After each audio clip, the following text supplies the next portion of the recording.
আল্লাহ রাব্বুল আলামিন এই পৃথিবীতে মানুষ সৃষ্টি করেছেন কেন?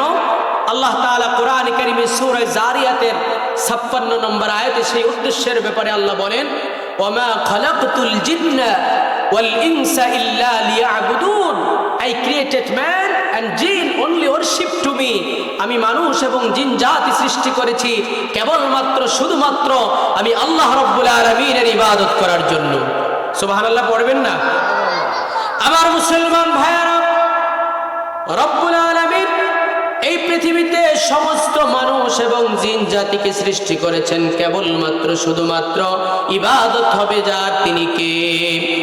আল্লাহর নামটা আর একটু জোরে বলতে হবে, তিনি কে? রব্বুল আলামিন ইবাদত করার জন্য পৃথিবীর মানুষগুলিকে বানালেন। আল্লাহ রব্বুল আলামিন অন্য আয়াতে বলেন, ইন্নী জাইলুম ফিল আরদি খলিফা, এই পৃথিবীতে আমি রব্বুল আলামিন আমার প্রতিনিধি পাঠালাম। জোরে বলেন আল্লাহু আকবার।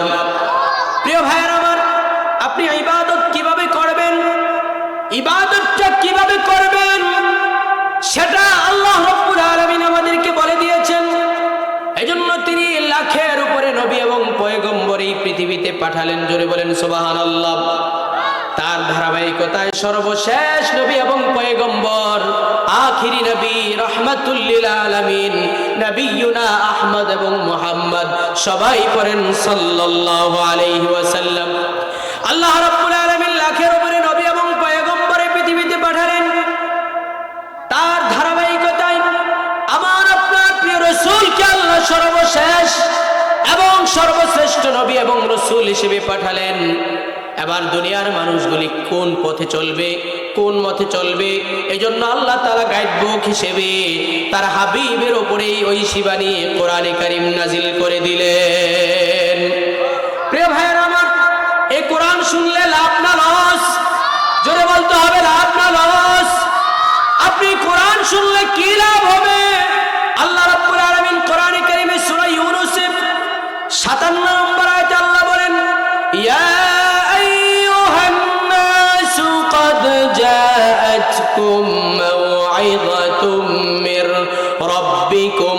আল্লাহ রাব্বুল আলামিন বলেন, হাবিব নবী আমার, দোস্ত আমার, আপনি এক সময় দুনিয়া থেকে চলে যাবেন, দুনিয়ায় আপনি থাকবেন না। ও নবী, দুনিয়ার মানুষগুলিকে আপনি জানায়া দেন আপনার উপরে যে ওই শিবানী কোরআন আমি নাজিল করলাম, তারা যদি এই কোরআনের রুলস রেগুলেশন অনুযায়ী জীবন পরিচালনা করে তাহলে তাদের কতটুকু লাভ হবে। নবী, আপনি দুনিয়ার মানুষদেরকে জানায়া দেন, ইয়া আইয়ুহান নাস, হে দুনিয়ার মানুষেরা, ক্বাদ জাআতকুম মাউইযাতুম মির রাব্বিকুম, তোমাদের রবের পক্ষ থেকে তোমাদের জন্য একটা প্রেসক্রিপশন এসেছে, একটা উপদেশ বানিয়ে এসেছে। সেই প্রেসক্রিপশনটা কি? সেই প্রেসক্রিপশনটা হচ্ছে কোরআন। আমার মুসলমান ভাইরা, আপনি যখন ডাক্তারের কাছে যান, ডাক্তারের কাছে যাওয়ার পরে ডাক্তার সাহেব আপনার কথা শোনেন, শোনার পরে একটা প্রেসক্রিপশনের মাঝে দুইটা জিনিস লেখেন। এক নম্বরে আপনি কোন ওষুধটা খাবেন, কি পরিমাণে খাবেন, সেটা কি 20 mg নাকি 50 mg না 100 না 500 mg, ঠিক কিনা? তারপরে ডাক্তার সাহেব আরেকটা জিনিস বলে দেন, এটা কি আপনি সকালে খাবেন না দুপুরে না রাতে, ঠিক কিনা? মুসলমান ভাইরা আমার, আপনাকে আল্লাহ রাব্বুল আলামিন এই মাউইজা কোরআন দিলেন প্রেসক্রিপশন হিসেবে। এই কোরআন আপনার হাতের চিকিৎসা করবে না, এই কোরআন আপনার চোখের চিকিৎসা করবে না, তাহলে এই কোরআন আপনার কিসের চিকিৎসা করবে? আল্লাহ রাব্বুল আলামিন বলেন, ওয়া শিফাউল লিমা ফিস সুদূর, এই কোরআন তোমার কলবের চিকিৎসা করবে, তোমার হৃদয়ের চিকিৎসা করবে। জোরে বলেন সুবহানাল্লাহ। প্রিয় ভাইয়েরা আমার, আমি মাঝে মাঝে উদাহরণ দিয়ে বলি, আপনার বাংলাদেশ সেনাবাহিনী থেকে সার্কুলার হয়েছে, সেনাবাহিনীতে লোক নেবে, তারা 3টা রিকোয়ারমেন্ট দিয়েছে। 1 নম্বর হচ্ছে 2nd ডিভিশন থাকতে হবে ইন্টারমিডিয়েটে কমপক্ষে, 2 নম্বর হচ্ছে 5 ফিট 6 ইঞ্চি হওয়া লাগবে, 3 নম্বর হচ্ছে পুলিশ ক্লিয়ারেন্স থাকা লাগবে, মামলা মোকদ্দমা থাকতে পারবে না। আপনার এলাকার সন্তান এই সার্কুলার পেল, সার্কুলার পাওয়ার পরে তাকায় দেখে চেয়েছে 5 ফুট 6 ইঞ্চি, আমি তো 6 ফিট লম্বা, চাইছে 2nd ডিভিশন কমপক্ষে, আমার তো মেট্রিক ইন্টারমিডিয়েট দুটোটাতেই 1st ডিভিশন। তারপরে আমার নামে কোনো মামলা নাই, মোকদ্দমা নাই, তাহলে আমি আবেদন করতে পারি।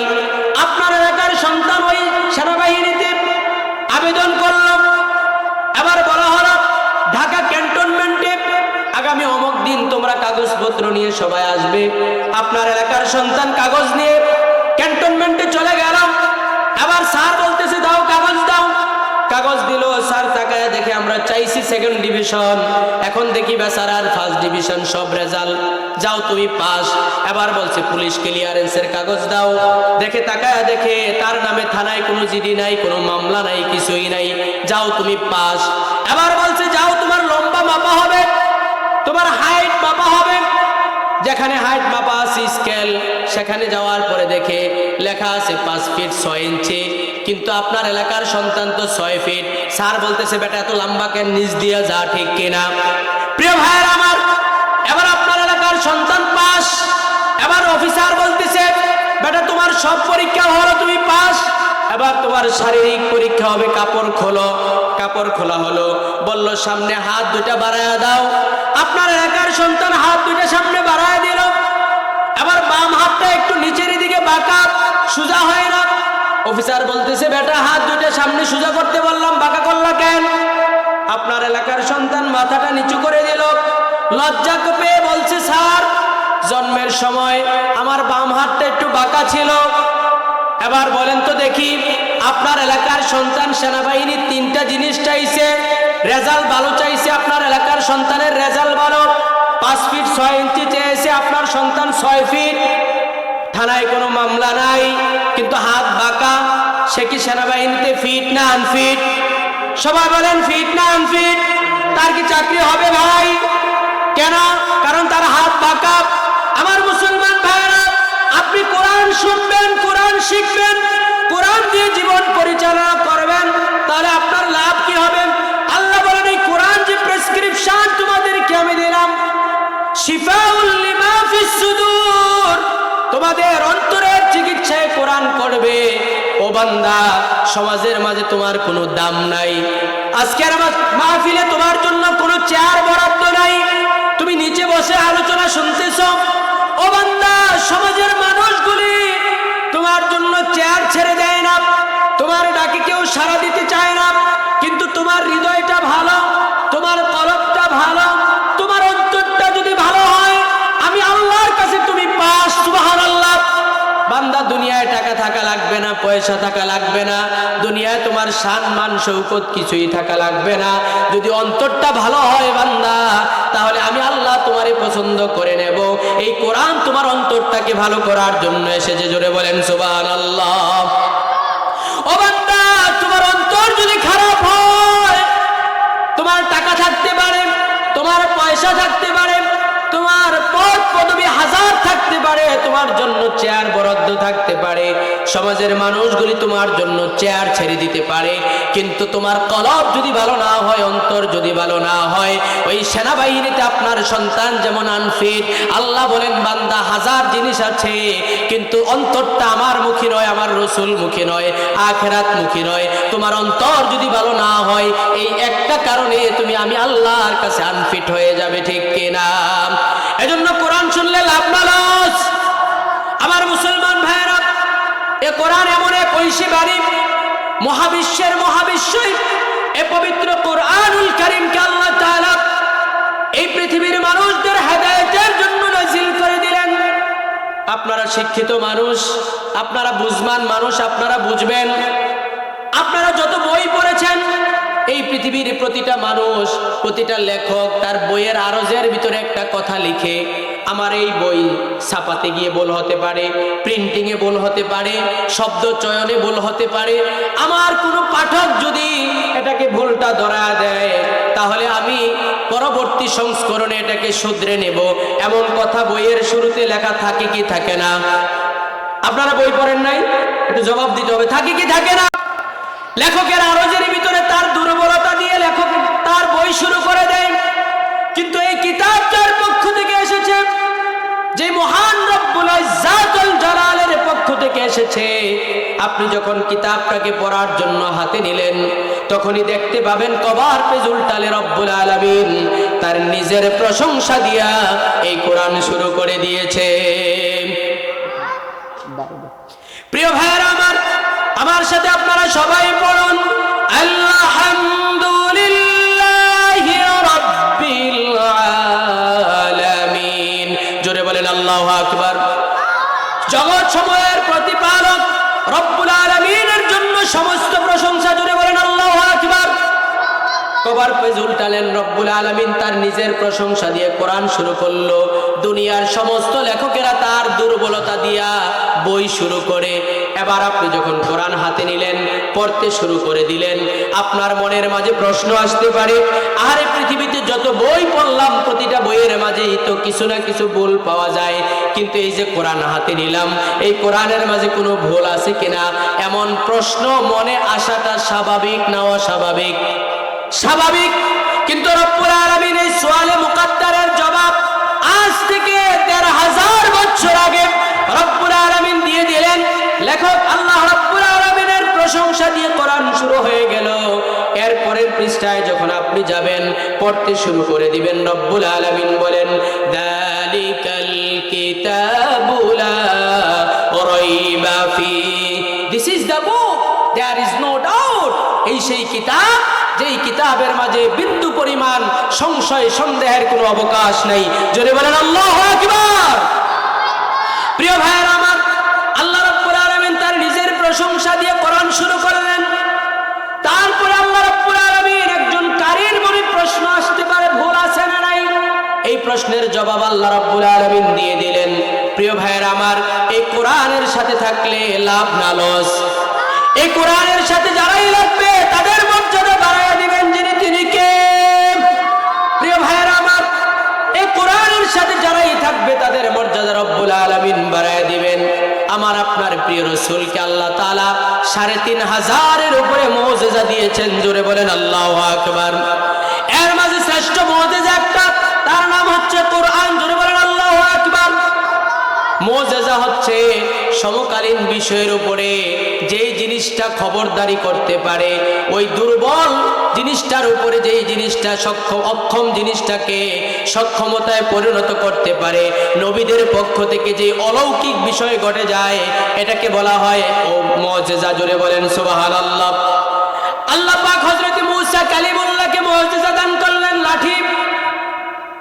আল্লাহ পাক বলেন, ওয়ামা তিলকা বিয়ামিনিকা ইয়া মূসা, ও মূসা তোমার ডান হাতে ওটা কি?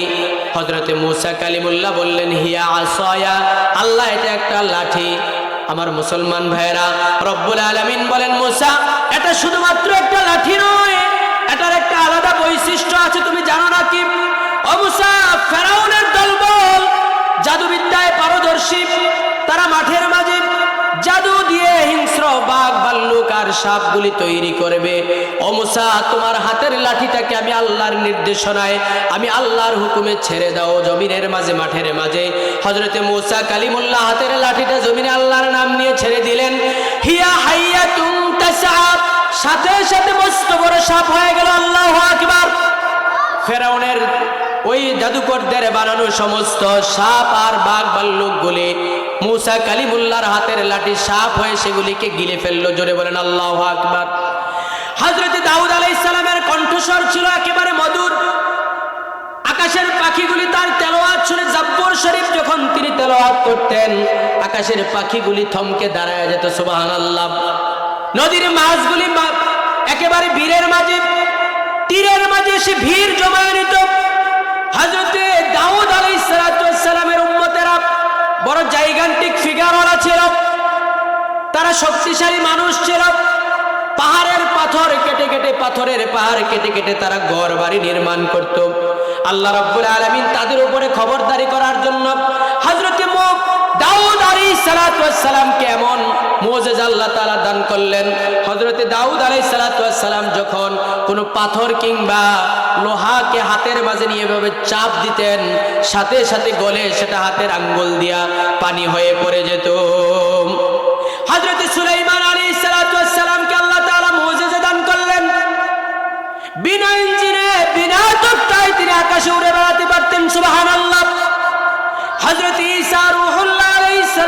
সাল্লামের উম্মতেরা তারা চিকিৎসা বিজ্ঞানে খুব বেশি উন্নত ছিল। হযরতে ঈসা রূহুল্লাহকে আল্লাহ তাআলা এমন মুজিজা দান করলেন, তিনি যখন কোনো কুষ্ঠরোগীর গায়ে হাত বুলায় দিতেন সাথে সাথে সেই কুষ্ঠরোগ ভালো হয়ে যেত। কোন চক্ষুষ্মান কোন অন্ধ লোকের গায়ে যদি হাত বুলায় দিতেন সাথে সাথে চক্ষুষ্মান হয়ে যেত। আল্লাহু আকবার। আমার মুসলমান ভাইয়েরা, হযরতে মূসা কালিমুল্লাহ দুনিয়া থেকে চলে গেলেন, সাথে করে তার মুজিজা নিয়ে গেলেন। ওই লাঠিটা আজও মিউজিয়ামে পাওয়া যায়, কিন্তু তার কোনো উম্মত আজ পর্যন্ত লাঠি ব্যবহার করে সাপ বানাতে পারে নাই। হযরতে দাউদ আলাইহিস সালাতু ওয়াস সালাম দুনিয়া থেকে চলে গেলেন, সাথে করে মুজিজা নিয়ে গেলেন। আজ আর কোনো মানুষ হাতের মাঝে লোহা কিংবা পাথর নিয়ে চাপ দিলে পানি হয়ে পড়ে যায় না। হযরতে সুলাইমান পয়গম্বর দুনিয়া থেকে চলে গেলেন, সাথে করে মুজিজা নিয়ে গেলেন। আজ আর পৃথিবীতে কোনো মানুষ বিনা ইঞ্জিনে বিনা বিদ্যুতে তকতক দিয়ে আকাশে উড়ে বেড়াতে পারে না। হযরত ঈসা রূহুল্লাহ দুনিয়া থেকে চলে গেলেন, আল্লাহ তাআলা তার আসমানে উঠায় নিলেন, সাথে করে হযরত ঈসা রূহুল্লাহ মুজিজা নিয়ে গেলেন। তার অনুসারী যারা দাবি করে খ্রিস্টানেরা, লক্ষ কোটি খ্রিস্টান মিলে আজ আর কোনো খ্রিস্টান কোনো জন্মানদের চোখের উপরে হাত বুলায় দিলে চক্ষুষ্মান হয়ে যায় না, কোনো কুষ্ঠরোগীর গায়ে হাত বুলায় দিলে কুষ্ঠরোগ ভালো হয়ে যায় না। কিন্তু আমার আপনার পয়গম্বর রাহমাতুল লিল আলামিনকে আল্লাহ তাআলা এমন এক মুজিজা দান করলেন, আজ থেকে ১৫০০ বছর আগে আমার আপনার প্রিয় রাসূল দুনিয়া থেকে চলে গেলেন, কিন্তু তার উপরে নাজিল করা কোরআনুল কারীম ব্যবহার করে তার উম্মতরা কিয়ামত পর্যন্ত হেদায়েত পেয়ে যায়। সুবহানাল্লাহ। আমার মুসলমান ভাইয়েরা, আল্লাহ পাক এই কোরআনে কারীম তার হাবিবের উপরে নাজিল করে দিলেন। কেন নাজিল করলেন? আল্লাহ পাক বলেন, কিতাবুন আনজালনাহু ইলাইকা লিতুখরিজান নাসা মিনাদ দুলুমাতি ইলান নূর। জোরে বলেন আল্লাহু আকবার। হাবিব আমার, দোস্ত আমার, আমি আপনার উপরে কোরআন নাজিল করলাম কেন জানেন নাকি? লিতুখরিজান নাসা মিনাজ যুলুমাতি ইলান নূর। নবী, আপনি মানুষগুলি অন্ধকার থেকে আলোর পথে নিয়ে আসবেন। জোরে বলেন আল্লাহু আকবার। অন্ধকারের পথ মানে কি? অন্ধকারের পথ মানে হচ্ছে পুঁজিবাদ, সমাজতন্ত্রবাদ, তারপরে হচ্ছে ধর্ম নিরপেক্ষতাবাদ। হাজারো মতামত মতভেদ থাকবে, ও নবী আপনি কোরআন দিয়ে মানুষগুলি আল্লাহর পথে নিয়ে আসবেন। জোরে বলেন সুবহানাল্লাহ। প্রিয় ভাইরা আমার, এই কোরআন কত বেশি দামি! আল্লাহ পাক বলেন, এই কোরআনকে আমি আল্লাহ তাআলা এমন করে নাজিল করলাম, কেউ যদি এই কোরআন কারীম থেকে একটা হরফ তেলাওয়াত করে আমি রব্বুল আলামিন তার আমলনামায় কমের পক্ষে 10টা নেক লিখে দেই। জোরে বলেন সুবহানাল্লাহ। আমার মুসলমান ভাইয়েরা, এই কোরআন আপনারা যারা পড়েন, আমাদের বাসা বাড়িতে গিলাফ আছে না নাই? এই গিলাফটার দাম কয় টাকা হবে? বাচ্চারা কথা বলতেছেন, কথা বলা যাবে না, কেমন? প্রিয় ভাইয়েরা আমার, আমরা যে কোরআনে কারীম পড়ি, কোরআনে কারীমের সাথে একটা গিলাফ আছে না নাই? সবাই জবাব দিতে হবে, গিলাফ আছে না নাই? এই গিলাফটা সেলাই সহ কয় টাকা দাম হইতে পারে বলেন তো দেখি?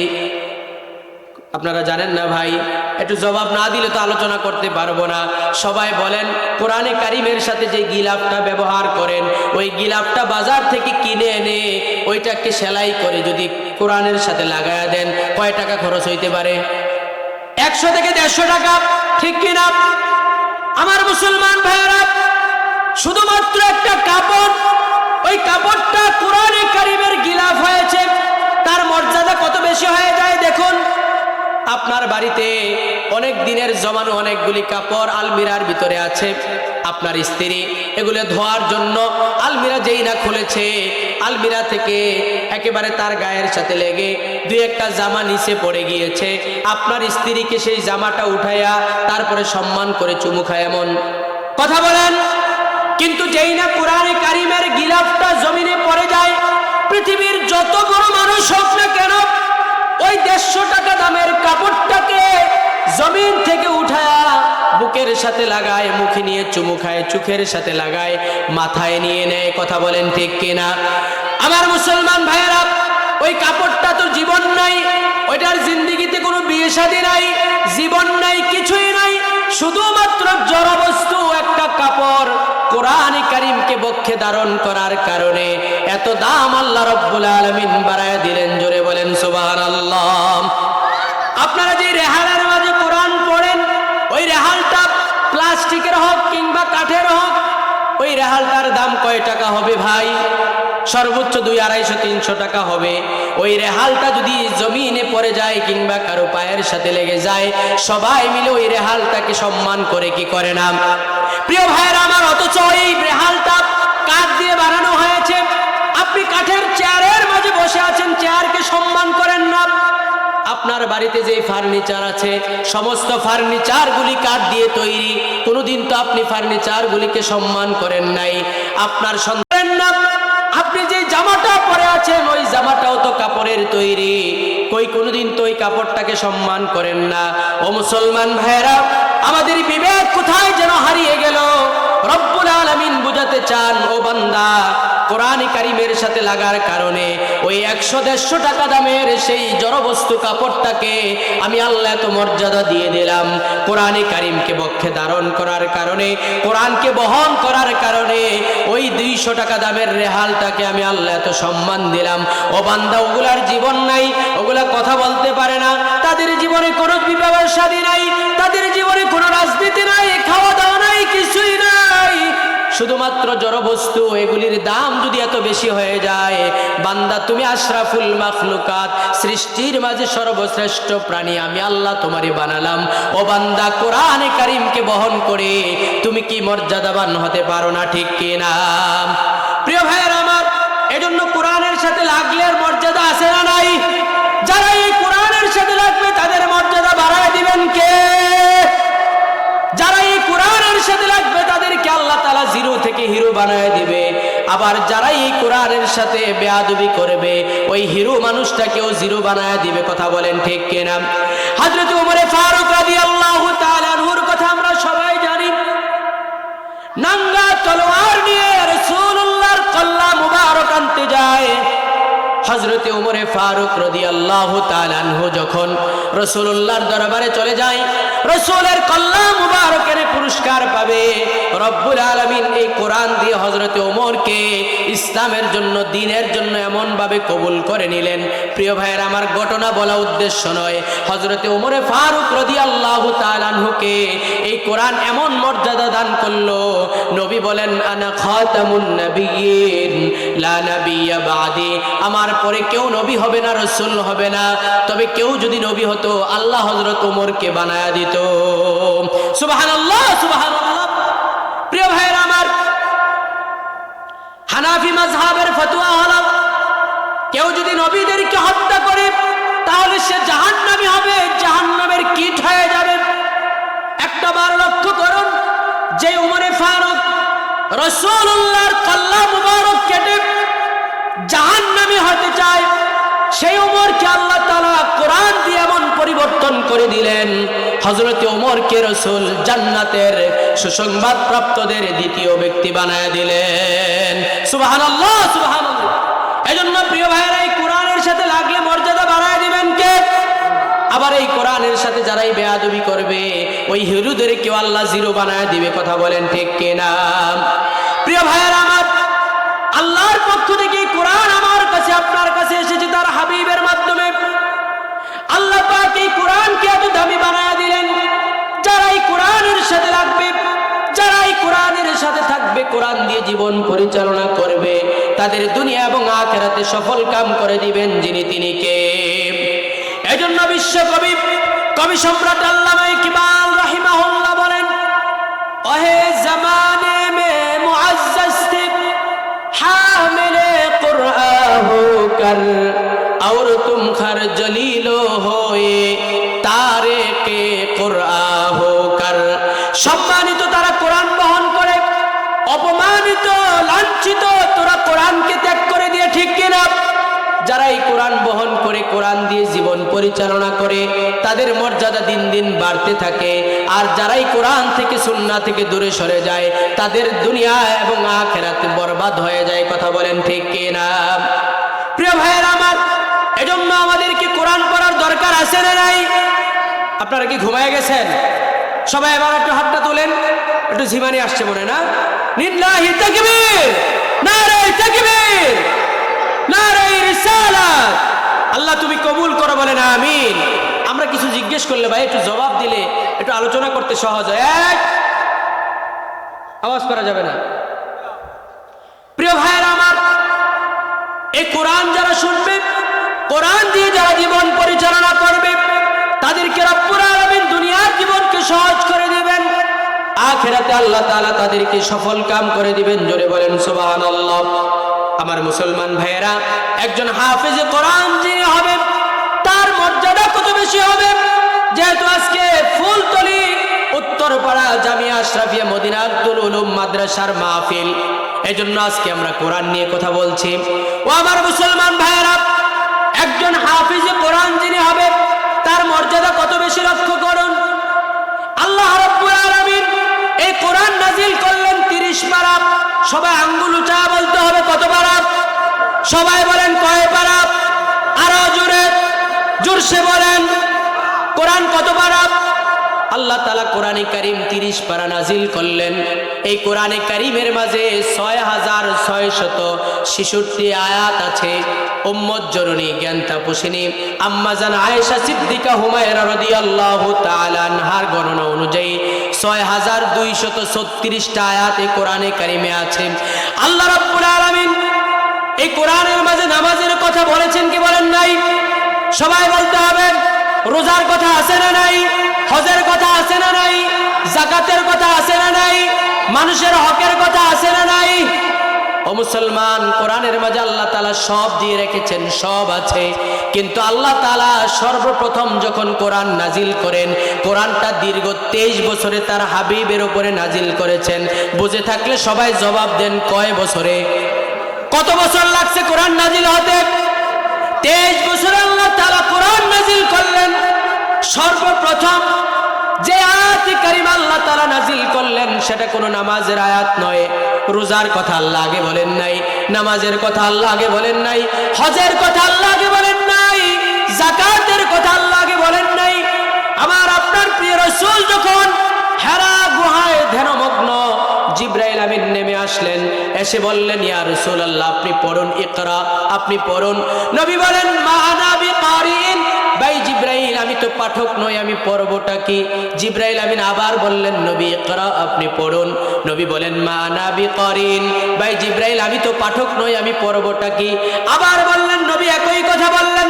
এবার জিবরাইল আমিন রাসূলকে ধরে বুকের সাথে জড়ায় নিয়ে রাসূলকে তার সিনা মুবারকের সাথে একটা চাপ দিলেন। এবার জিবরাইল আমিন বললেন, ইয়া রাসূলুল্লাহ ইকরা, আপনি পড়ুন। নবী পড়তে লাগলেন, ইকরা বিসমি রাব্বিকাল্লাযী খলাক, read by the name of Allah who created you. আল্লাহ তাআলা সর্বপ্রথম যে আয়াত কারিমা নাজিল করেছেন, the first verse revealed on Muhammad sallallahu alaihi wasallam to the holy Quran, কোরআন কারীমের সর্বপ্রথম যে আয়াত কারিমা আল্লাহ নাজিল করেছেন সেটা হচ্ছে ইকরা, নবী পড়ুন, বিসমি রাব্বিকাল্লাযী খলাক, ওই রবের নামে যে রব আপনাকে সৃষ্টি করেছেন, তৈরি করেছেন। জোরে বলেন সুবহানাল্লাহ। আমার মুসলমান ভাইয়েরা লক্ষ্য করুন, নবী 3 বার বললেন, ও ভাই জিবরাইল, মা আনা বিকারিন, আমি পাঠক নই, আমি পড়ব কি? যেই না জিবরাইল আমিন বললেন, ইকরা বিসমি রাব্বিকাল্লাযী খলাক, আপনার রবের নামে পড়েন, সাথে সাথে নবী পড়তে লাগলেন। জোরে বলেন সুবহানাল্লাহ। তার মানে হলো, যেই পড়ার মাঝে আল্লাহর পরিচয় নাই, যেই পড়ার মাঝে নবীর পরিচয় নাই, যেই পড়ার মাঝে আখিরাতের পড়া নাই, বুঝা নাই, ওইটা কোনো পড়া হইতে পারে না, ঠিক কিনা? আমার মুসলমান ভাইয়েরা, আল্লাহ তাআলা সর্বপ্রথম নামাজের কথা নাজিল করে নাই, রোজার কথা বলে নাই, যাকাতের কথা বলে নাই।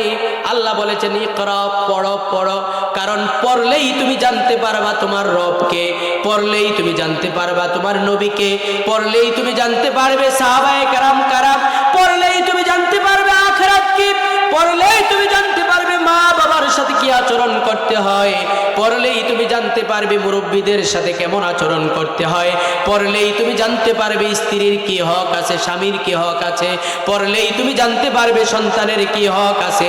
এজন্য রব্বুল আলামিন সর্বপ্রথম দীর্ঘ 23 বছরে নাজিল করা কোরআনটার সর্বপ্রথম আয়াতে কারিমা নাজিল করলেন ইকরা বিসমি রাব্বিকাল্লাযী খলাক। ও নবী, আপনি পড়ুন আপনার রবের নামে, যে রব আপনাকে সৃষ্টি করেছেন। জোরে বলেন সুবহানাল্লাহ। প্রিয় ভাইরা আমার, আল্লাহ রাব্বুল আলামিন এই কোরআন নাজিল করলেন। এই কোরআনটা বান্দাদেরকে যিনি শিখিয়েছেন তিনি কে? আল্লাহর নামটা সবাই নিতে পারেন নাই, যাদেরকে আল্লাহ জবান দিয়েছে জোরে আওয়াজ দিয়ে বলেন এই কোরআনটা বান্দাদেরকে শিখালেন যিনি, তিনি কে? আমার মুসলমান ভাইরা, আল্লাহ তাআলা বলেন আর রহমান আল্লামাল কুরআন খলাকাল ইনসান। আল্লাহ বলেন রহমান তিনি দয়াময়, যিনি তোমাদেরকে কোরআন শিক্ষা দিলেন। জোরে বলেন আল্লাহু আকবার। আমার মুসলমান ভাইরা, আল্লাহ তাআলা আপনাকে কোরআন শিখালেন। এই যে আমি আপনি কথা বলতে পারি, আল্লামাহুল বায়ান। আল্লাহ বলেন তোমাদেরকে কথা বলিয়েছি আমি আল্লাহ, তোমাদেরকে কথা শিখালাম আমি আল্লাহ, বয়ান শিখালাম আমি আল্লাহ। ও মুসলমান ভাইরা, যিনি কথা বলার শক্তি দিয়েছেন তিনি কে? জোরে বলতে হবে তিনি কে? আমাদের দেশে অনেকে বলে দাদা দাদি তাদের কথা শিখিয়েছে, নানা নানি তাদের কথা শিখিয়েছে, এমন বলে কি বলে না? ও মুসলমান ভাইরা, দাদা দাদি নানা নানি ওই নাতিকে, মা বাবা তার সন্তানকে কথা শিখায় না, এই কথা যিনি শিখিয়েছেন তিনি কে? যদি মানুষ মানুষকে কথা শিখাইতে পারত, তাহলে তো আপনার বাড়িতে 5 বছর যাবত যেই গরুটা পালন করতেছেন ওই গরুটা এতদিনে কথা বলতে পারত। কথা বলেন ঠিক কিনা? আপনি যেই ছাগল পালন করেন ওই ছাগলও তো কথা বলতে পারত। ছাগল তো কথা বলতে পারে না, গরু কথা বলতে পারে না। তার মানে হচ্ছে দুনিয়ার কোনো মানুষ মানুষকে কথা শিখাইতে পারেন না। কথা যিনি শিখান তিনি কে? রব্বুল আলামিনের জন্য বলেন গোলাম, আমি আল্লাহ তোমারে কথা শিখালাম, এই জবানটা আমি আল্লাহ তোমারে দিলাম। ও বান্দা, এই জবানটা দিয়ে তুমি কোনো মানুষের গীবত করতে পারবা না, শিকায়াত করতে পারবা না, এই জবান দিয়ে গালি দিতে পারবা না, কোনো মানুষের বিরুদ্ধে কুটনামি করতে পারবা না, গীবত করতে পারবা না, এই জবান দিয়ে মিথ্যা সাক্ষী দিতে পারবা না, এই জবানটাকে বাজে কাজে ব্যবহার করতে পারবা না। ঠিক কিনা? আমার মুসলমান ভাইরা, আল্লাহ তাআলা এই জবানটাকে কিভাবে পবিত্র রেখেছেন লক্ষ্য করুন। আপনি যখন আপনার মায়ের পেটে ছিলেন, 3-4 মাস পর থেকে আপনার মায়ের পেটে ওই বাচ্চাদের খাবারের দরকার হয় কি হয় না? সবাই বলতে হবে হয় কি হয় না?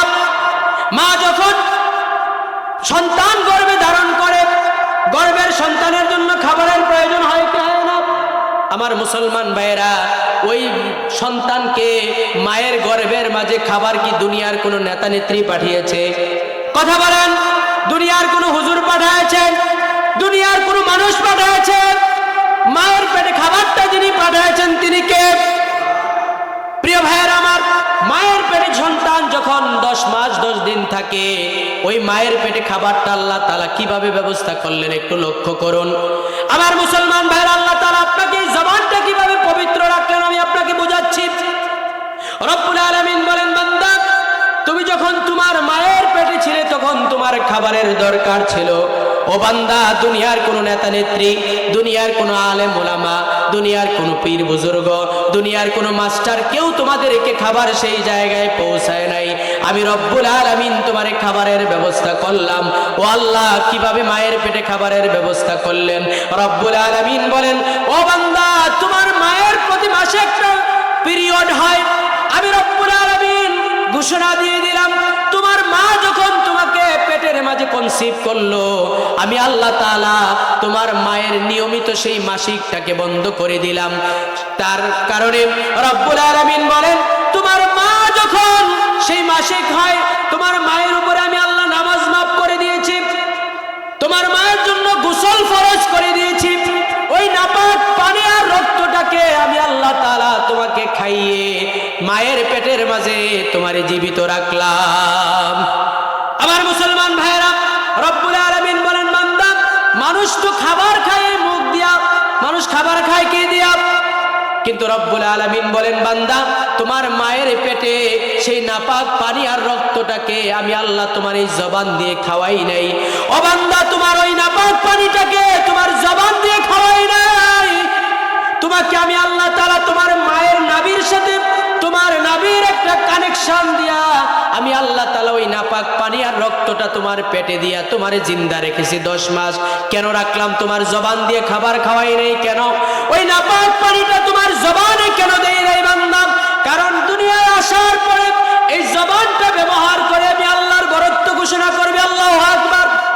এই জবান দিয়ে আমি আল্লাহর জিকির করবা, এই জবান দিয়ে আমার নবীর উপরে বেশি বেশি দরুদ সালাম পড়বা, এই জবান দিয়ে মানুষের উপকার করবা, মানুষকে কল্যাণের দিকে ডাকবা। ও বান্দা, এই জবানটা পবিত্র রেখেছি এই জন্য যে তুমি আল্লাহর প্রশংসা করবা, এই জবান দিয়ে কোরআন তেলাওয়াত করবা। অথচ মুসলমান এই জবানটা ব্যবহার করে হাজার হাজার মিথ্যা বলে আসে না নাই। অথচ আল্লাহ জবানটা পবিত্র রেখেছেন তার বরত্ব ঘোষণার জন্য। প্রিয় ভাইয়েরা আমার, বলছিলাম আল্লাহ তাআলা সর্বপ্রথম পড়ার কথা নাজিল করলেন কোরআনে কারীমের মাঝে। এখন যারা কোরআনে কারীম পড়ে তাদের মর্যাদা যিনি বাড়ায় দিবেন তিনি কে? জোরে বলতে হবে, তিনি কে? আমার মুসলমান ভাইয়েরা, একজন হাফেজে কোরআন, এই যে ঐতিহ্যবাহী জামিয়া আশরাফিয়া মদিনাতুল উলুম মাদ্রাসা আপনার ফুলতলিতে অবস্থিত এই মাদ্রাসায় কোরআনের পাখিরা সারা রাত জেগে জেগে কোরআনে কারীম তেলাওয়াত করে, তাহাজ্জুদের নামাজে কোরআনে কারীম তেলাওয়াত করে। তাদের মর্যাদা কত বেশি শুনবেন নাকি? নবীজি বলেন, ইউকালু লিসাহিবিল কোরআন, কিয়ামতের ময়দানে আল্লাহ তাআলা হাফেজে কোরআনদেরকে ডাকবেন। জোরে বলেন আল্লাহু আকবার। আল্লাহ তাআলা হাফেজে কোরআনদেরকে কিয়ামতের ময়দানে ডাকবেন। ইউকালু লিসাহিবিল কোরআন, কোরআনওয়ালাদেরকে আল্লাহ বলবেন, ইকরা ওয়ারতাকি ওয়ারাত্তিল কামা কুনতা তুরাত্তিল ফিদ দুনিয়া ফাইন্না মানজিলাতিকা ইনদা আখিরি আয়াতিন তাকরাউহা। জোরে বলেন আল্লাহু আকবার। বান্দা পড়তে রাহো, চলতে রাহো, জैसे দুনিয়া में তেলাওয়াত से। ও বান্দা, কোরআনে কারীমটাকে তুমি এমন ভাবে তেলাওয়াত করতে থাকো, এক একটা আয়াতে কারিমা তেলাওয়াত করো আর এক একটা তলা জান্নাতের উপরে উঠতে থাকো। জোরে বলেন সুবহানাল্লাহ। এই পৃথিবীতে সবচেয়ে বড় উঁচু ভবনের নাম বুর্জ খলিফা, যেটা দুবাইয়ে অবস্থিত। বুর্জ খলিফা, তার উচ্চতা হচ্ছে 167 তলা। সবাই বলেন কত তলা? বুর্জ খলিফা পৃথিবীতে সবচেয়ে উঁচু ভবন, 167 তলা। গণচীনে অবস্থিত সাংহাই টাওয়ার 120 তলা। কয় তলা? আপনারা কি ঘুমায় গেছেন? সবাই একটু আওয়াজ করে জবাব দিতে হবে। কয় তলা ভাই? 120 তলা। মক্কা টাওয়ার, যারা মক্কাল মদিনায়, মক্কাল মুকাররমা মদিনাল মুনাওয়ারায় গিয়েছেন আপনারা দেখেছেন, সেখানে মক্কা টাওয়ার 100 তলা। কয় তলা? এই পৃথিবীতে সবচেয়ে উঁচু 3টা ভবনের কথা আপনাদেরকে শোনালাম। বুর্জ খলিফা দুবাইয়ে অবস্থিত 167 তলা, সাংহাই টাওয়ার গণচীনে অবস্থিত 120 তলা, মক্কা টাওয়ার মক্কায় অবস্থিত 100 তলা। এই পৃথিবীতে বিজ্ঞান এগুচ্ছে, সায়েন্স এগুচ্ছে। হয়তোবা পৃথিবীতে আরো সায়েন্স এগুলোর কারণে 500 তলা, 1000 তলা হইতে পারে। এর বেশি হওয়ার সম্ভাবনা আছে ভাই? কথা বলেন। এর বেশি হওয়ার সম্ভাবনা নেই। কোরআনে কারীমে কতটা আয়াত আছে ভাই? 6666। আম্মা জান আয়েশা রাদিয়াল্লাহু তাআলা আনহা, ওনার গণনা অনুযায়ী 6236টা আয়াত এই কোরআনের কারীমের মাঝে আছে। সুবহানাল্লাহ পড়বেন না? আমার মুসলমান ভাইরা লক্ষ্য করুন, আল্লাহ তাআলা কিয়ামতের ময়দানে ওই হাফেজে কোরআনদেরকে ডাকবেন, ডেকে ডেকে বলবেন, ইউকালু লিসাহিবিল কোরআন, ও কোরআনওয়ালারা, ও হাফেজে কোরআনেরা, তোমরা আমার সামনে আসো। ইকরা ওয়ারতাকি, ও বান্দা এক একটা আয়াত পড়ো আর এক একটা তালা উপরে উঠতে থাকো। আপনার যেই সন্তানটা, আপনার যেই নাতি, আপনার যেই নাতনিটা, সন্তানটা হাফেজে কোরআন হবে, এক একটা আয়াতে কারিমা তেলাওয়াত করবে, এক এক তলা জান্নাতে উপরে উঠতে থাকবে। যিনি হাফেজে কোরআন, কমসে কম 6236 তলা হবে জান্নাতে তার বাড়ি। সুবহানাল্লাহ পড়বেন না? একজন হাফেজে কোরআনের বাড়ি জান্নাতে 6236 তলা কিংবা 6666 তলা হবে। ও মুসলমান, কোরআনওয়ালারা মর্যাদাবান, কথা বলেন ঠিক কিনা? কোরআনওয়ালাদের দাম বাড়ায় দেন কে? আপনি কয় টাকা দিয়া 600 তলা বিল্ডিং কিনতে পারবেন ভাই? একটু লক্ষ্য করুন। যারা হাফেজে কোরআন হবে ঐতিহ্যবাহী জামিয়া আশরাফিয়া মদিনাতুল উলুম মাদ্রাসায় আপনার কলিজার টুকরা যেই সন্তানটাকে দিয়েছেন হাফেজে কোরআন হওয়ার জন্য, আলেম হওয়ার জন্য, বাবা আপনি সংকোচ হবেন না। আপনার হৃদয়টাকে বড় করুন, মনটাকে বড় করুন, কারণ আপনার সন্তানটা আল্লাহর কাছে বড় দামি। কথা বলেন ঠিক কিনা? প্রিয় ভাইরা আমার, শুধু তাই নয়, আল্লাহ রাব্বুল আলামিনের হাবিব বলেন যারা কোরআনওয়ালা হবে তারা হচ্ছে আল্লাহর পরিবারের অন্তর্ভুক্ত। সুবহানাল্লাহ। আল্লাহ রাব্বুল আলামিন তার হাবিব বলেন ইন্না লিল্লাহি আহলিনা মিনান নাস, মানুষের মধ্য থেকে অনেক মানুষ আছে যারা আল্লাহর পরিবারের অন্তর্ভুক্ত।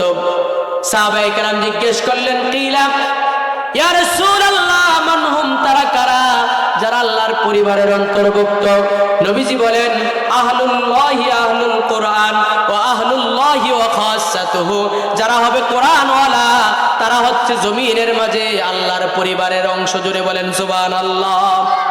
প্রিয় ভাইরা আমার, এমপি সাহেব যদি আপনার এলাকায় এসে বলে এটা আমার লোক, প্রাইম মিনিস্টার এসে যদি বলে যে এটা আমার লোক, জাতিসংঘের মহাসচিব এসে যদি বলে যে এই মানুষটা আমার লোক, প্রিয় ভাইয়েরা তার মর্যাদা কত বেশি। সুবহানাল্লাহ পড়বেন না? আল্লাহ রাব্বুল আলামিন বলেন, তার হাবিব বলেন এই জমিনের মাঝে যারা কোরআনওয়ালা, যারা হাফিজ কোরআন, যারা আলেম, যারা কোরআনের সঙ্গী, তারা হচ্ছে আমি আল্লাহর দলের লোক। সুবহানাল্লাহ, তারা আমার লোক। সুবহানাল্লাহ পড়বেন না? ও ভাই, যে এক রাজার ছিল 4টা বিবি। এবার রাজা প্রস্তাব করলো যে বিবিরা তোমাদেরকে একটা আবদার পূরণ করব, চাইতে পারবা কেবলমাত্র একটা জিনিস, যে যা চাইবা তাই দেব, ফিরাইয়া দেওয়া হবে না। এখন তাদের মধ্য থেকে একজনে বলল রাজা আমি আপনার ওই স্বর্ণের গুডাউনটা চাই। বলল যাও মঞ্জুর, তোমার স্বর্ণ দিয়ে দিলাম। বলছে রাজা আমি আপনার যত প্রপার্টিজ আছে, সম্পদ আছে, ওগুলো আমি একটু চাই, একটু জমি জামাগুলো চাই। বললো যাও, তাও মঞ্জুর। আরেকজন বলল আমি আপনার রাজত্বটা চাই, একটা অংশ আমারে দিয়ে দিবেন, ওই অঞ্চলটা আমি শাসন করব।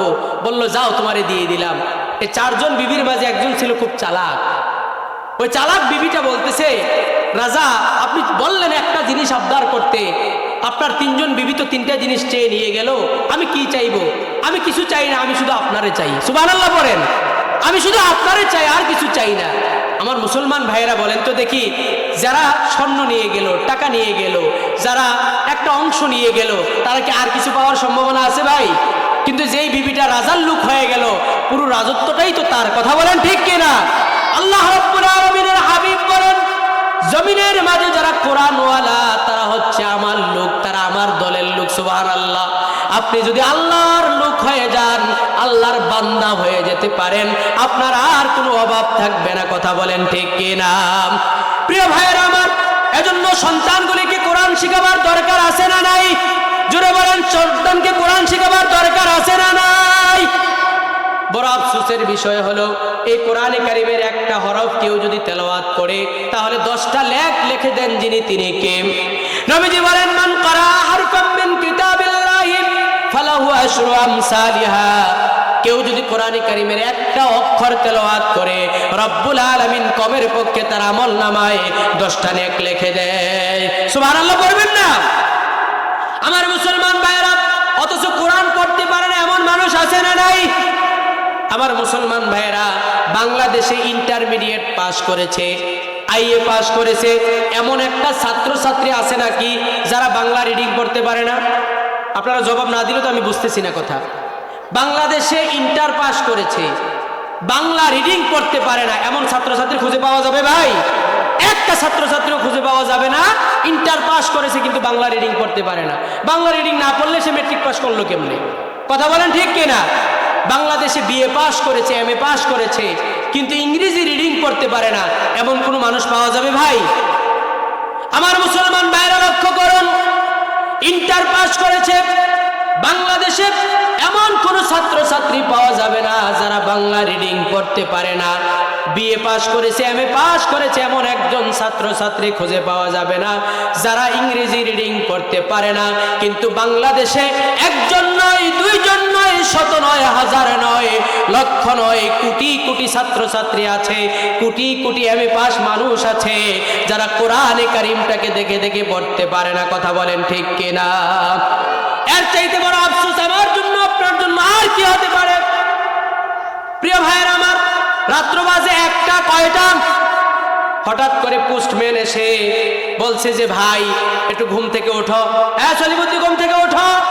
কি হয়েছে, ডাকাডাকি করতেছো কেন এত মধ্যরাতে? বলছে তোমার নামে সেই একটা দুদক থেকে একটা চিঠি আসছে, চিঠিটা ইংরেজিতে লেখা। এবার বলেন তো দেখি, এই সলিমুদ্দির কি আর ঘুম আছে ভাই? রাত্র বাজে কয়টা? রাত্র একটা বাজে। সলিমুদ্দির তো আর কপালে ঘুম নাই। এবার সলিমুদ্দি তো ইংরেজি পড়তে পারে না, তাকায় দেখে ইংরেজিতে চিঠি লেখা।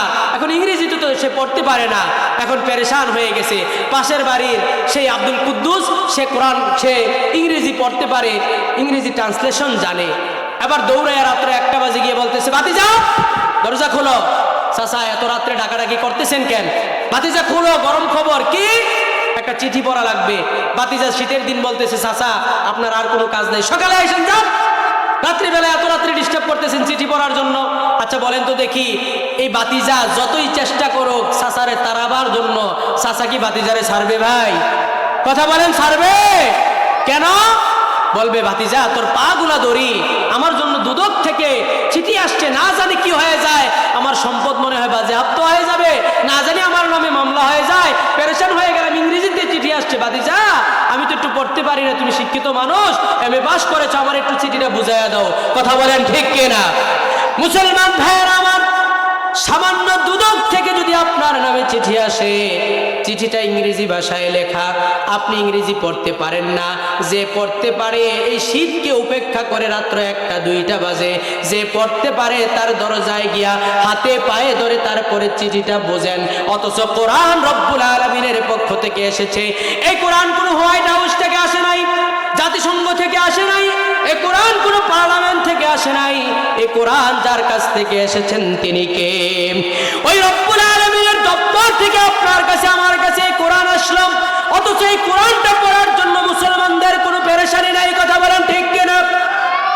এই মোবাইলের মাঝে বান্ধবী মেসেজ করেছে, ইয়াং যুবকেরা তার গার্লফ্রেন্ডের সেই চিঠিটা পড়ার জন্য, মেসেজটা সিন করার জন্য হঠাৎ করে এমবি শেষ হয়ে গেছে।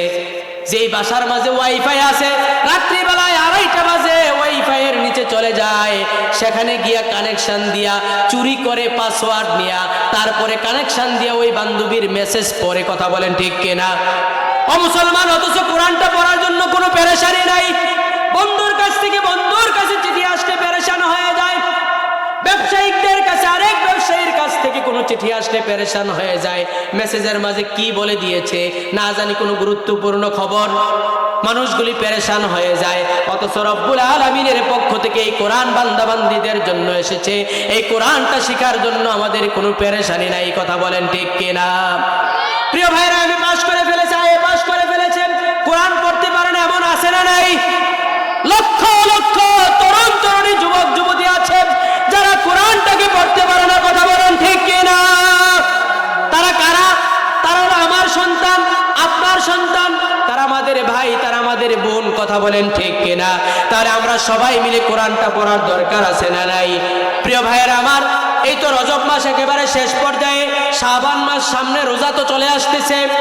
গত রমাদান কারিমে রোজা কোরআনকে কারিমটাকে ধরেছে, এই পর্যন্ত প্রায় 10 মাস চলে যায়, কোরআনে কারিমটাকে একবারের জন্য ধরে দেখে নাই। এমন কপাল পোড়া মুসলমান আছে না নাই?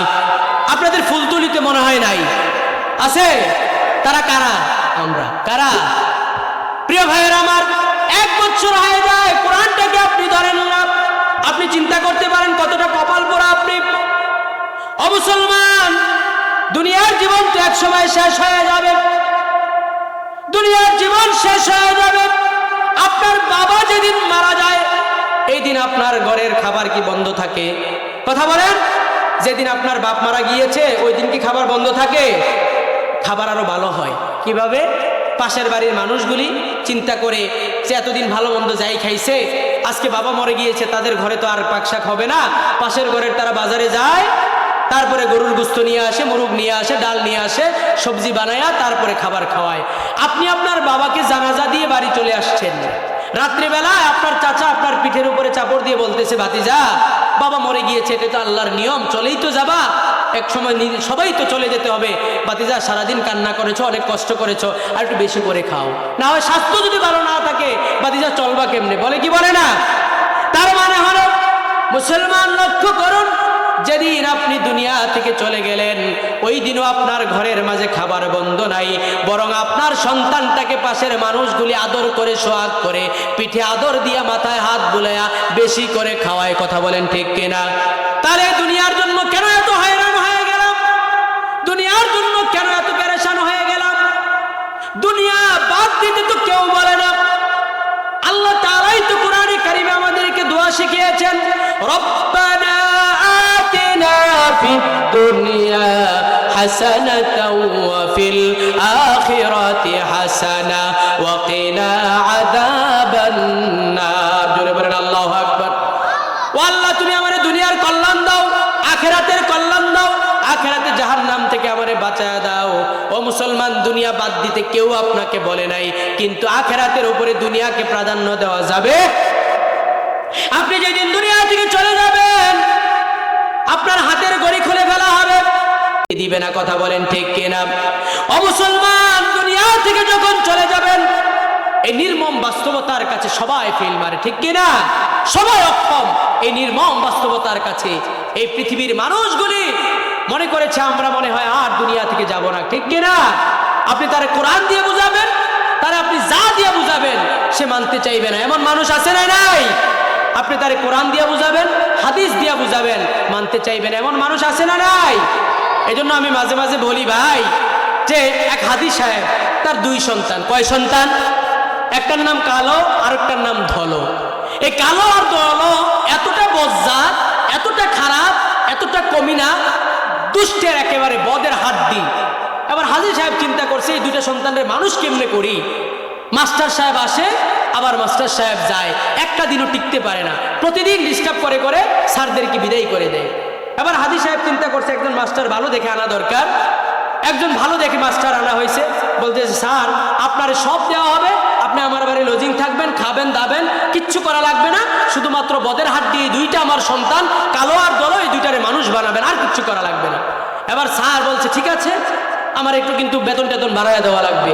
স্যার বলতেছে, হাদি সাহেব বলতেছে, ঠিক আছে আমি বেতন টেতন বাড়াইয়া দেবো।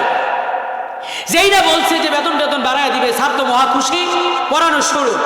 এবার কালো আর দলো দুইজন গেছে পড়ার জন্য, পড়ার রুমে। স্যার বসছে মাঝখানে, কালো বসছে ডানে, আরেকজন বামে, সামনে তাদের টেবিল, বদের হাত দিয়ে দুইটা। যেই না স্যার পড়াইতে বসছে, ইচ্ছে করে পেন্সিলটা একটু টেবিলের নিচে ফেলে দিয়েছে। যখন পেন্সিলটা টেবিলের নিচে ফেলে দিয়েছে, কালো বলতেছে, স্যার আমার পেন্সিলটা আপনার পায়ের কাছে একটু পড়ে গেছে, দয়া করে যদি একটু আপনি পেন্সিলটা উঠাইয়া দিতেন, আমি ঘুরাইয়া যদি উঠাইতে যাই একটু সময় লাগবে। যেই না স্যার চেয়ার থেকে পেন্সিল উঠাবার জন্য উঠছে, এবার কালো মিয়া ওই ধলো মিয়ার ইশারা করতেছে, ভাই তোর পেন্সিলটা একটু ওই স্যারের চেয়ারের মাঝে খাড়া করে ধর। যেই না খাড়া করে ধরছে, ভাই ওই যে স্যার পেন্সিল উঠাইতে গিয়া পেন্সিল উঠাইয়া যেই না চেয়ারে বসছে, পেন্সিল তো জায়গা মতো, একেবারে জায়গা মতো চলে গেছে। এবার ওই স্যার তো চিল্লান দিয়ে উঠছে, বদের হাড্ডি, আল্লাহ কি তোমরা আমার এত কষ্ট দিলা? হাদি সাহেব পাশের রুম থেকে বলতেছে যে, স্যার কি হয়েছে, চিৎকার করতেছেন কেন? আমি থাকেন, আমি আপনার বদের হাড্ডি দুইটা ছেলেরে পড়াবো না। বলতে যে, স্যার কি হয়েছে একটু বলবেন তো, আপনি একটু বলেন, আমি তাদের বিচার করে দেব। সব সময় তো দুষ্টামি করে, হয়তো একটু দুষ্টামি করেছে, কি হয়েছে আপনি একটু আমারে বলেন, আমি তাদের বিচার করে দেব। স্যার বলতেছে, যা ঘটছে মিয়া বলা যাবে না, ঠিক কিনা? যা হয়েছে এটা বলা যাবে না। বলছে যে, স্যার দয়া করে আর সপ্তাহখানেক একটু সময় দেন। এবার স্যার চিন্তা করছে, একদিনে যদি এই অবস্থা হয়, সপ্তাহখানেক সময় যদি দেয়, কোন দিক দিয়ে না কোন দিক দিয়ে কি জানি দিয়া দেয়, ঠিক কিনা? এবার হাজি সাহেব তো পড়ছে মহাবিপদে। কালো আর দলো বদের হাড্ডি দুই সন্তান, তাদের নিয়ে যাবে কই? মানুষ না হইলে তো বড় মুশকিল। কি করবে কি করবে, পেরেশান হয়ে গেল। হাজি সাহেবের টাকার অভাব নাই, সম্পদের অভাব নাই, সন্তান দুইটা তো বদের হাড্ডি, করবে কি? খবর পাইছে পাশের এলাকায় ফুলতুলির মাঝে একজন মাস্টার আছে, যেই মাস্টার শয়তানরে পিড়াইয়া মানুষ বানায়। এমন মাস্টার আছে না নাই? আমাদের জাফরগঞ্জের সোনামিয়া স্যারের নাম শুনছেন না আপনারা? একেবারে শয়তান পিড়াইয়া মানুষ বানাইতো, ঠিক কিনা? এবার ওই হাজী সাহেবের কাছে খবর আসলো, পাশের এলাকায় ফুলতলিতে একজন মাস্টার সাহেব আছে, যে একেবারে শয়তানরে পিটাইয়া মানুষ বানায়, গরু ছাগল পিটাইয়াও মানুষ বানায়। ওই স্যারের খবর দাও। খবর দিল, বাড়ি আসলো, বলতেছে হাজী সাহেব যে স্যার আমার এই দুইটা সন্তান বদের হাড্ডি, এই দুইটা সন্তানকে যদি কোনো রকমে মানুষ বানাইতে পারেন তাহলে আপনি যা চান সব দেব, প্রয়োজনে আপনার নামে একটা জমি রেখে দেব, তারপরেও আমার দুইটা সন্তান কালো আর দলরে মানুষ বানানো লাগবে। স্যার বলতেছে এটা কোনো ব্যাপারই না, তবে হাজী সাহেব আপনারা সতর্ক করে দেয়, আমি যা করব আমার কাজের ভিতরে কথার ভিতরে কোনো ইন্টারফেয়ার করতে পারবেন না। হাজী সাহেব চিন্তা করছে, এমনিতেই স্যার থাকে না, আবার ইন্টারফেয়ার। স্যার আপনার যা মন চায় সব করেন, বাধা দিব না, সুবহানাল্লাহ বলেন। এবার ওই স্যার প্রথম দিন বলতেছে কালো আর দলো, জি স্যার। তোমাদের পড়াশোনা করা লাগে? জি স্যার। তোমাদের বাংলা বই আছে? জি স্যার আছে। অঙ্ক বই আছে? আছে। ইংরেজি বই আছে? কই আছে। কই যাও ইংরেজি বই, বাংলা বই, অঙ্ক বই সব নিয়ে আসো, আবার সাথে করে একটা ম্যাচ নিয়ে আসবা, ম্যাচ। ছাত্র তো মহা খুশি, কালো আর দলো, এই না মনের মতো একখান স্যার পাইছি। সব স্যারেরা আইসে প্রথমে বলে বই দাও, খাতা দাও, কলম দাও, পেন্সিল দাও, আর এই স্যার বলতেছে বই আনো আর ম্যাচ আনো। প্রিয় ভাই, ম্যাচ দিয়ে কি করে মানুষ, কথা বলেন, আগুন জ্বালায়। এবার স্যার বলতেছে কালো আর দলে, এই যে তোমার বাংলা বই, জি স্যার। ইংরেজি বই, দুই ভাই দুইটা বই নাও আর ম্যাচ নাও, আগুন দিয়া পুরাইয়া দাও। ছাত্ররা মহা খুশি, এই একখান মনের মতো স্যার পাইলাম, লেখা নাই পড়া নাই কিচ্ছু নাই, বই পুরাইয়া ছাই। ছাত্ররা মহা খুশি। এবার তো ছাত্রদেরকে খুশি করার জন্য স্যার বলতেছে, ও কালো আর দলো তোমাদের কি ফুটবল আছে নাকি? বলছে স্যার আছে। আসো বিকেলবেলা খেলতে যাব। ছাত্ররা তো মহা খুশি, লাফাইতে লাফাইতে ফুটবল নিয়ে আসছে। যেই না মাঠের মাঝে যাবে, হাজী সাহেব পাশের রুম থেকে তাকায় দেখে এতদিন আমার বাড়ি ছিল দুইটা পাগল, এখন দেখা যায় কয়টা, কয়টা। এবার ওই হাজী সাহেবকে ইশারা করতেছে, স্যার খবরদার হাজী সাহেব, না কিছু বলা যাবে না। এবার হাজী সাহেব খুব কষ্টে নিজের রাগ কন্ট্রোল করতেছে, বলতেছে স্যার বলতেছে, কালো আর দলো, জি স্যার আসো মাঠের মাঝে যাও, ফুটবল খেলবো। ছাত্র দুইটা মহা খুশি, ফুটবল খেলতে যাবে। স্যার কৌশলী মানুষ, বলতেছে কালো ওই যে দেখা যায় বাবা ওইটা কি? বলছে স্যার ওইটা তাল গাছ। বাবা দলো ওইটা কি? বলছে খেজুর গাছ। আচ্ছা দলো বলো তো দেখি, এই তাল গাছের মাঝে 5টা কবুতর, কয়টা? এর মাঝে 3টা কবুতর উড়াল দিয়া ওই খেজুর গাছে চলে গেছে, কয়টা কবুতর এখন তাল গাছের মাঝে আছে? যেই না উত্তর দিবে দিবে ভাব ধলো মিয়া, কালো মিয়া দূর থেকে বলতেছে, বড় ভাই খবরদার জবাব দিও না, স্যার কিন্তু কৌশলে আমাদেরকে অঙ্ক শিখায়, ঠিক কিনা? প্রিয় ভাইয়ের আমার, স্যার আমাদের অঙ্ক শিখায়। তার মানে হলো এবার ওই স্যার দৌড়ায় বাড়ি চলে আসছে। এবার ফুটবল দিয়া ওই হাজী সাহেবের কাছে মাপ চাইয়া বলতেছে, হাজী সাহেব আপনার বদের হাড্ডি দুইটা সন্তান রে আমি আর মানুষ বানাইতে পারবো না, যেই 3টা বই আমি পড়াইয়া দিছি টাকা আপনারে দিয়ে দেব, আপনি জমিও দেওয়া লাগবে না, টাকাও দেওয়া লাগবে না, আমারে মাফ করেন। প্রিয় ভাইয়েরা আমার, তার মানে হলো আপনি বাংলাদেশের অনেক মানুষ আছে যাদেরকে কোরআন দিয়া বুঝাবেন, হাদিস দিয়া বুঝাবেন, নবীর তরিকা দিয়া বুঝাবেন, নবীর প্রেম ভালোবাসা দিয়া বুঝাবেন, ভালোবেসে বুঝাবেন, বুঝতে চায় না এমন মানুষ আছে না নাই? তারা সবসময় গোয়ার্তামি করে, সবসময় বৃদ্ধাঙ্গুলি প্রদর্শন করে, এমন মানুষ আমাদের ফুলতলি নাই। প্রিয় ভাইয়েরা আমার, এজন্য কোরআন শুনলে লাভ না লস। কোরআনের সাথে যারা থাকবে তাদের মর্যাদা বাড়ায় দিবেন কে? আমার মুসলমান ভাইয়েরা, সন্তানদেরকে কোরআন শিখাবার দরকার আছে না নাই? আপনি আপনার সন্তানটাকে কোরআন শিখিয়ে দেন। You teach your children the holy Quran, the holy Quran will teach your children everything. আপনি আপনার সন্তানটাকে কোরআন শিখিয়ে দেন, এই কোরআন আপনার সন্তানটাকে দুনিয়া আখিরাতের বাদশা বানিয়ে দিবে, কথা বলেন ঠিক কিনা? প্রিয় ভাইয়েরা আমার, এই পৃথিবীতে কোনো মানুষ সন্ত্রাসী হয়ে জন্মগ্রহণ করে না, কোনো সন্তান পৃথিবীতে গাঁজাখুর হয়ে জন্ম নেয় না। এই সন্তানগুলিকে খারাপ বানায় তার পরিবেশ, ঠিক কিনা? এজন্য নবীজি বলেছেন তলাবুল ইলমি ফারিদাতুন আলা কুল্লি মুসলিম, seeking knowledge is an obligation upon every মুসলিম।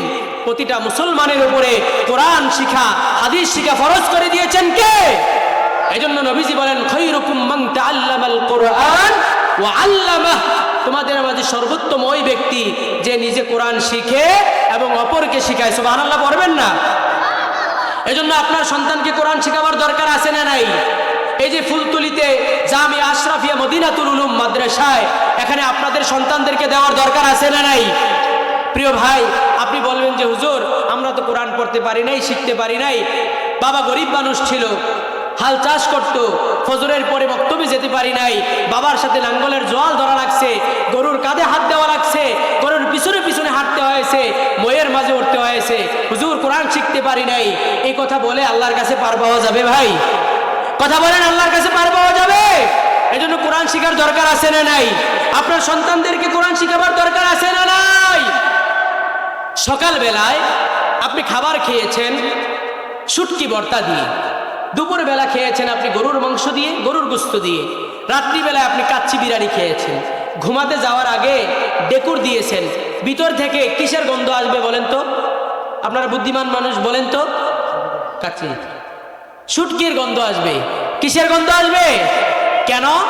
দিনের শুরুতে আপনি শুটকি দিয়ে খাবার খেয়েছেন, দুপুরে আর রাতে ভালো খাওয়ার পরেও আপনি সকালবেলা যা দিয়ে খেয়েছেন, রাত্রে ঘুমাবার আগে ডেকুর আসলে ভিতর থেকে সেটার গন্ধই আসবে। কথা বলেন ঠিক কিনা? এজন্য আমরা বলি আপনার সন্তানটাকে জীবনের শুরুতে 5 বছর 7 বছর বয়সের সময় মাদ্রাসায় দিয়ে দেন, মক্তবে দিয়ে দেন। ঐতিহ্যবাহী ফুলতলি উত্তরপাড়া জামিয়া আশরাফিয়া মদিনাতুল উলুম মাদ্রাসায় আপনার সন্তানটাকে দিয়ে কোরআনের ডুজটা আপনি খাওয়ায়া দেন। আপনার এই সন্তান বড় হয়ে যাবে, ইঞ্জিনিয়ার হবে, ডাক্তার হবে, ইঞ্জিনিয়ার হয়ে রডের বদলে বাঁশ দিবে না। কথা বলেন ঠিক কিনা? আপনার সন্তানটা ডাক্তার হবে, ওই মায়েদেরকে সিজারের নামে পেট কেটে তাদেরকে পঙ্গু করে দিবে না। কথা বলেন ঠিক কিনা?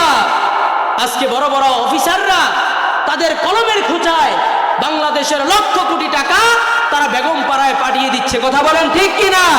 কেন? তাদেরকে শিক্ষার অভাব ভাই। আপনারা জবাব না দিলে তো বুঝবো না। শিক্ষার অভাব।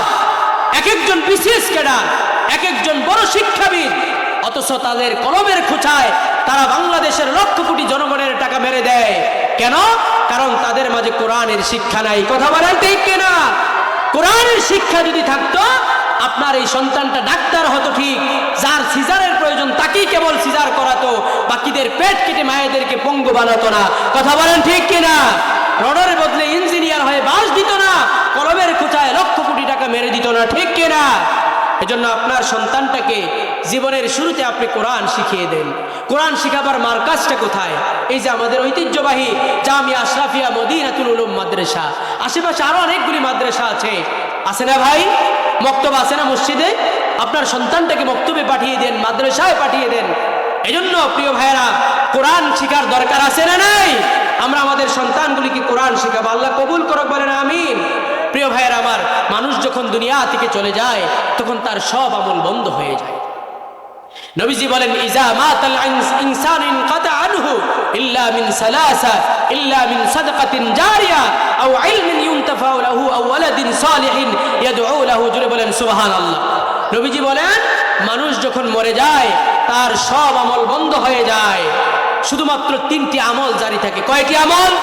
সবাই আওয়াজ করে বলেন কয়টি? জোরসে বলেন, আরো জোরে। কয়টি আমল বাকি থাকে? 1 নম্বর হচ্ছে সাদাকায়ে জারিয়া। আমার সম্মানিতা মায়েরা, সম্মানিত বোনেরা, আমাদের মাইকের আওয়াজ যত দূর যাচ্ছে এই এলাকার সমস্ত নারী পুরুষ সবাইকে উদাত্ত আহ্বান জানাবো রাসূলুল্লাহর এই হাদিসটা শোনার জন্য। নবীজি বলেন মানুষ যখন দুনিয়া থেকে চলে যায় তখন তার সব আমল বন্ধ হয়ে যায়, কেবলমাত্র 3টি আমল জারি থাকে। 1 সাদাকায়ে জারিয়া। সাদাকায়ে জারিয়া হচ্ছে মসজিদ করে দেওয়া, মাদ্রাসা করে দেওয়া, কালভার্ট করে দেওয়া, ব্রিজ করে দেওয়া, টিউবওয়েল বসিয়ে দেওয়া, যাত্রী ছাউনি করে দেওয়া, রাস্তাঘাটের পাশে আপনার রাস্তা তৈরি করে দেওয়া, গাছ লাগিয়ে দেওয়া, জনকল্যাণমূলক যত কাজ আছে সবগুলি হচ্ছে সাদাকায়ে জারিয়া। সুবহানাল্লাহ পড়বেন না? এই সাদাকায়ে জারিয়ার কাজ যারা করবে তারা কিয়ামত পর্যন্ত যতদিন এই আমলনামা জারি থাকবে ততদিন তারা তার সওয়াব পেতে থাকবে। সুবহানাল্লাহ। 2 নম্বর হচ্ছে এমন উপকারী আলেম যেটা তিনি উস্তাদের কাছ থেকে শিখেছেন, এটা তিনি তার ছাত্রদেরকে শিখাবেন।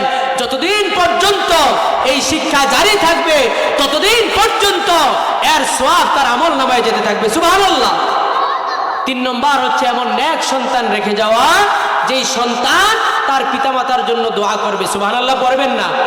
আপনাদের কপাল ভালো, আপনাদের ফুলতলির মানুষ, আপনাদের কপাল ভালো যে ঐতিহ্যবাহী জামিয়া আশরাফিয়া মদিনাতুল উলুম একটা মাদ্রাসা, দ্বীনের একটি মারকাজ এখানে আছে। সদকায়ে জারিয়ার 3টি কাজ আপনারা এই মাদ্রাসার মাধ্যমে করার সুযোগ রেখেছেন কে?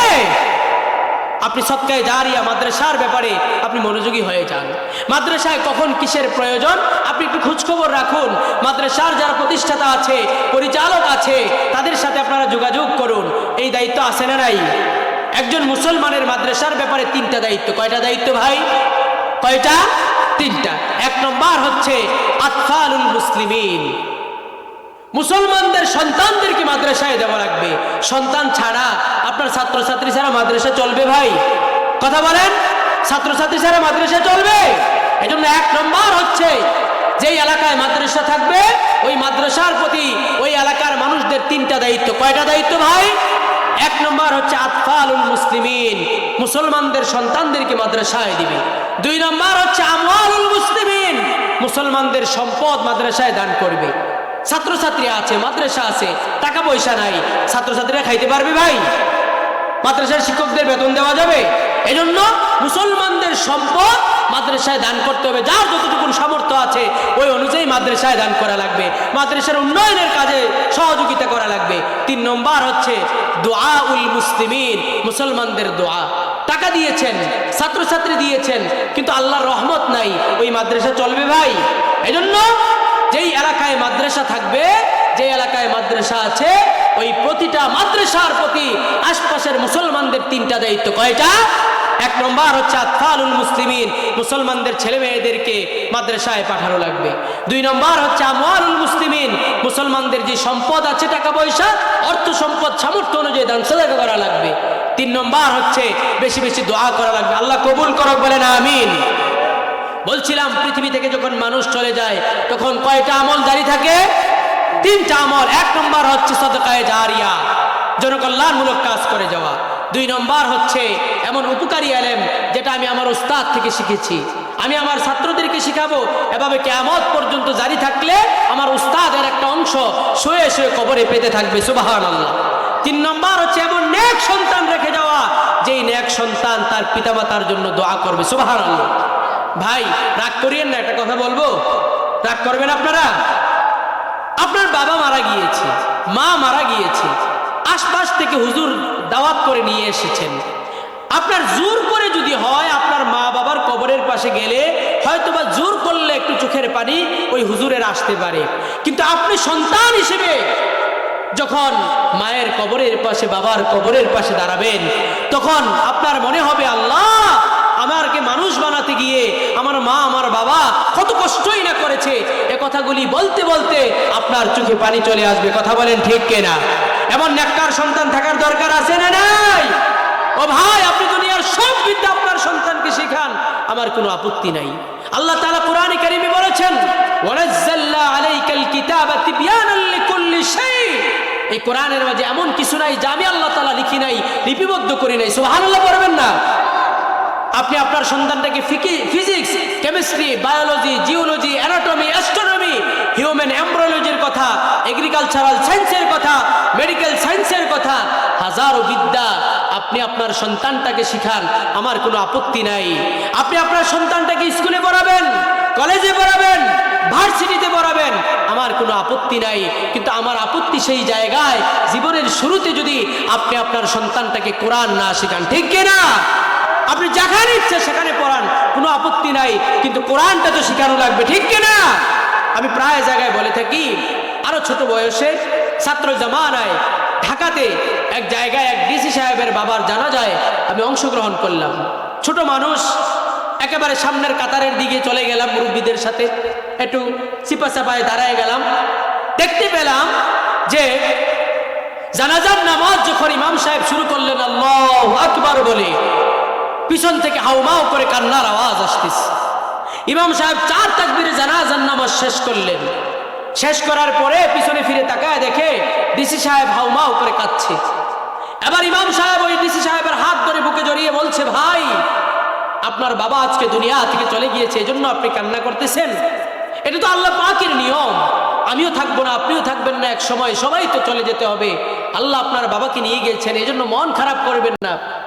এবার ডিসি সাহেব ইমাম সাহেবের হাতটা ছেড়ে দিয়ে বুকের সাথে জড়িয়ে ধরে বলছে, হুজুর আমার বাবা দুনিয়া থেকে চলে গিয়েছে, এজন্য আমি কান্না করছি না, আমি কান্না করছি এজন্য যে আমার বাবার শেষ বিদায়ের জানাজার দিনে আমি একজন ডিস্ট্রিক্ট কমিশনার, আমার হাতের আঙ্গুলের ইশারায় লক্ষ লক্ষ মানুষ উঠে আর বসে, নড়ে আর চড়ে, অথচ আমি একজন ডিস্ট্রিক্ট কমিশনার হওয়ার পরেও বাবার শেষ বিদায়ের জানাজার দিনে 4 তাকবীরে জানাজার নামাজ পড়লেন।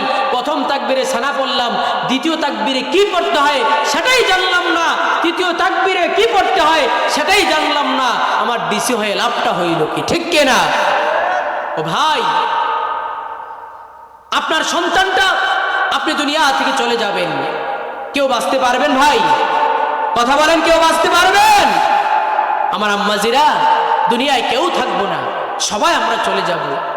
আপনি দুনিয়া থেকে চলে যাওয়ার পরে আপনার 5টা 7টা ছেলে মেয়ে আছে, 3-4টা ছেলে মেয়ে আছে, আপনি কি বুকে হাত দিয়ে এই মাহফিলে যারা এসেছেন, মাইকের আওয়াজ যত দূর যাচ্ছে, বুকে হাত দিয়ে বলতে পারবেন, হুজুর আমি দুনিয়া থেকে চলে যাওয়ার পরে আমার ওই সন্তানগুলি শুদ্ধ করে ইন্না লিল্লাহি ওয়া ইন্না ইলাইহি রাজিউন পড়তে পারবে?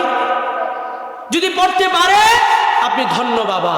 যদি আপনার সন্তান শুদ্ধ করে ইন্না লিল্লাহ পড়তে পারে আপনি ধন্য মা। আর যদি পড়তে না পারে তাহলে আপনাকে সতর্ক হতে হবে, ঠিক কিনা? আপনার সন্তানটা আপনি দুনিয়া থেকে চলে যাওয়ার পরে আপনার সন্তানটা কি যখন কবরে নামাবে বিসমিল্লাহি ওয়া আলা মিল্লাতি রাসূলিল্লাহ শুদ্ধ করে পড়তে পারবে? আপনি দুনিয়া থেকে চলে যাওয়ার পরে আপনার সন্তানগুলো কি মাটি দেওয়ার সময় বিসমিল্লাহ পড়ে মিনহা খালাকনাকুম ওয়া ফিহা নুঈদুকুম পরে মাটি দিতে পারবে? আপনি মরে যাওয়ার পরে সবাই যখন চলে আসবে আপনার সন্তানটাকে আপনার কবরের পাশে দাঁড়িয়ে রব্বির হামহুমা কামা রব্বায়ানি সগীরা শুদ্ধ করে পড়তে পারবে? যদি পড়তে পারে আপনি ধন্য বাবা, আই স্যালিউট ইউ, আমি আপনাকে সাধুবাদ জানাই। যদি পড়তে না পারে আপনার সন্তানকে টাকা দিয়ে গেলেন, পয়সা দিয়ে গেলেন, বাড়ি গাড়ি যাই দিয়ে যান না কেন, আল্লাহর কাছে 4 পয়সার কোনো দাম নাই, ঠিক কিনা? এজন্য আপনার সন্তানটাকে কোরআন শিখাবার দরকার আছে না নাই? জুড়ে বলতে হবে, মুসলমান আছে না নাই? সবাই কোরআন শিখাবো তো ইনশাআল্লাহ? 2 হাত তুলে বলেন ইনশাআল্লাহ। নারে তাকবীর, নারে তাকবীর। আল কোরআনের আলো, আল হাদিসের আলো, নারে তাকবীর। প্রধান বক্তার আগমন, শুভেচ্ছার স্বাগতম। আল কোরআনের আলো, আল হাদিসের আলো, নারে তাকবীর। বলেন আমিন। আলহামদুলিল্লাহ, আমাদের প্রধান বক্তা চলে এসেছেন, ওনার মুখ থেকে কোরআন সুন্নাহ থেকে আলোচনা শুনবো ইনশাআল্লাহ। আমি আর আলোচনা দীর্ঘায়িত করছি না প্রিয় ভাইয়েরা, কোরআন শিখবেন তো ইনশাআল্লাহ। সামনে রমাদান কারিম আসতেছে, পরিকল্পনা করুন, প্ল্যান করুন। এখন থেকে যারা কোরআনটা পড়তে পারে না, কোরআনটা শিখবো, সন্তানগুলিকে মাদ্রাসায়